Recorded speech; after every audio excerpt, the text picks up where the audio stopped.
Facebook offers a ton of ways for you to promote your pages outside of Facebook through all kinds of plugins that you can just drag and drop into your website, into your HTML email, into your blog. We're going to start with one of the simplest and most straightforward ones, which is called a Facebook badge. So there is a whole page of different kinds of badges and a little wizard for you to get started in choosing the options that you want and just grabbing the code. But the question is, when you're logged in, as we are here, to your personal profile, how do you get to the badges page? There's two ways. One is to bookmark the actual badges page, which I already have loaded up here, facebook.com/badges. The other way is through the administrative panel of your page. There's a little tab there that says marketing that will lead you to badges, along with other ways to market your page outside of Facebook. The question is, how do we get to that admin panel? This drives me crazy that it's kind of buried when you're logged into Facebook, how to administer your pages. So let me give you a little side tip before we actually jump into doing badges. First of all, you should bookmark your page, which I have not yet done. To get to the page, remember the default way is to go to Ads and Pages, which is underneath your personal profile. If you have more than one page that you're administering, you'll see a pop-up menu that asks you to choose which page you want to look at. Otherwise, it'll bring you right to the admin panel of the one page that you have, like this. And if you remember from a previous video, the best way to get the URL for your page is to right-click on where it says View Page. You'll know for sure that that's going to be the true URL. This is assuming you haven't yet gotten a vanity or friendly URL for your page, which I covered in a different video. I'm going to select this up here, paste, and now I'm going to make this into a bookmark. You can make a bookmark any way that you like, depending on your browser. I'm in Safari, and I'm showing my bookmark bar, so I can just drag and drop right from the address bar onto the bookmark bar. And I have lots of things called list number 5. This happens to be the Facebook page. There.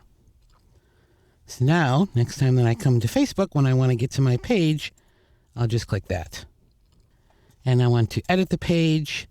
And I mentioned that when you're in editing the page, you can go to Marketing. And here we have Get a Badge, which will bring us to the same page, except it'll jump you right to Page Badges. The main Badges page shows that you can get a badge for your own personal profile, for pages that you like, for photos, or to promote a page. When you first come here to Page Badges, the preview that you see might be a little different than mine because I've been playing with it. But it's showing my selections that I had made in Edit This Badge. If you have a blog on Blogger or on Typepad, it will give you specific code for that. If you don't, like I have a WordPress blog or I have a regular website, it'll give you the generic HTML to use. So I'm going to click Other, and you see that it just has all the code here. But first, let's make a trip to Edit This Badge and take a look. Right now, my settings are for vertical and showing all the information possible in a badge. Now, this is not going to be live text that users can copy. This is going to be an image, but the image will be refreshed periodically every time I add a new status, every time I write something new, because I have status included. If I turn off status, this is what it would look like. If I don't want people to know how many fans I have at the moment, I can turn that off. That looks pretty good. You can turn off the picture as well, and the name, and then it has an error. So don't do that. I like all 4 things. Then if you have a lot of room, you could say horizontal. I think it looks a little clunky. 2 columns looks pretty good, especially if you write long statuses. What happens when people see this badge is that they click it and that jumps them right to your Facebook page. It doesn't automatically make them like it. It can't tell if they like it or not. It's not what they call a social plugin. It doesn't interact with the cookies that the user has stored or anything like that.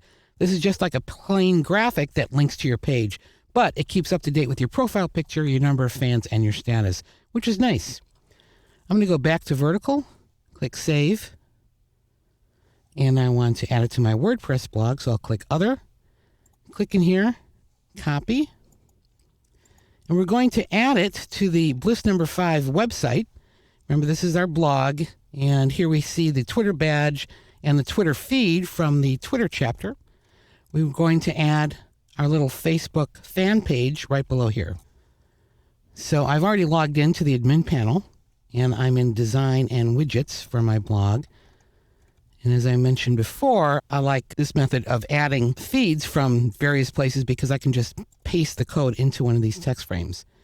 The top bar is for a title, but I don't need a title. I just need the code. So I'm going to click here and choose paste. All right, and then we'll click change and then save changes. Changes were saved. So let's take a look. I'm going to right click and say open the site in a new tab.